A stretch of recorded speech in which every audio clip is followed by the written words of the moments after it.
America's monetary system is our Achilles heel. The central banks are the problem.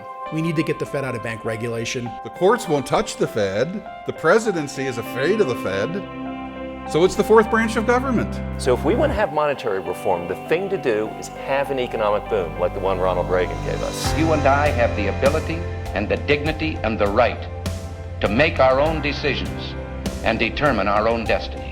The Federal Reserve System is a private banking system. Most Americans don't know that. We're here today to challenge their policies. The Founding Fathers understood very, very well that money was at the center of property rights and ultimately our liberty. Not anymore today.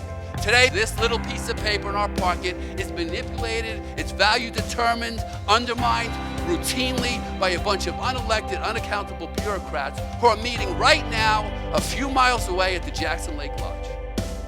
They are trying to fine-tune a model that is clearly not working. What if central banks are the problem and not the solution? At this conference, we think money should be a meaningful unit of account to convey accurate price signals. Central bankers see it differently. For them, money is to be used as an instrument of government policy. At this conference, we dare to talk about the gold standard and its relative merits, knowing that the merest whisper of a gold standard is enough to elicit the guffaws of the central bankers down the road. Because they say, oh, that's just crazy. Crazier than negative interest rates? Crazier than paying banks to keep loanable funds in sterile depository accounts at the Fed? Crazier than having the Fed buy up trillions in government debt, remit the interest payments back to Treasury, and then count that as revenue to the federal budget? It is not the markets, obviously, driving the markets anymore. It is the Federal Reserve that is driving the markets. The Federal Reserve trying to pretend that the economy is healthy, right? Yet they've kept interest rates at zero for 7 years. People in their 60s, 70s, and 80s are working in the highest percentage ever because thanks to the Fed, they're too broke to retire. Everything is going up in price except their bank accounts have zero yield.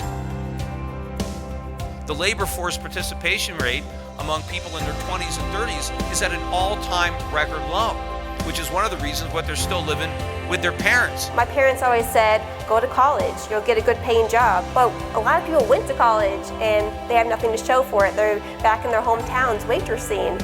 And it's just basically we're kind of a lost generation here. And I think the Federal Reserve is definitely to blame for it. And when we let the Federal Reserve play favorites, the young and the economy as a whole are always going to end up being the losers. 70% of Americans now tell pollsters, my children, my grandchildren will not live as well or as prosperous a life as I do.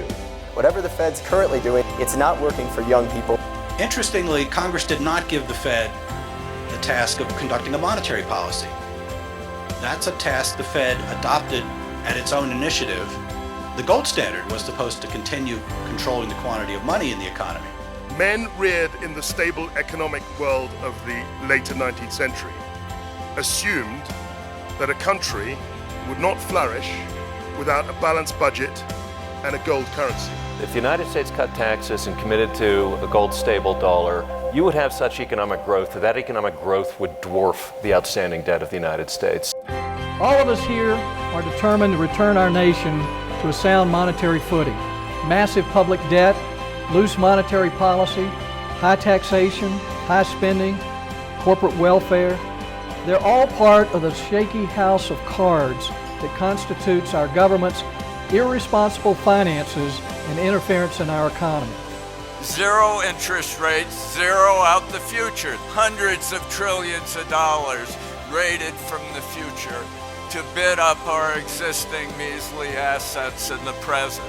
All the defined benefit programs wiped out, the pensions, everything eclipsed in order to pursue these monetary goals that actually trivialize and debauch economic effort. This is a great moment, this meeting here, and I hope we can launch a movement that really can transform the world and seize back the future for us and our children.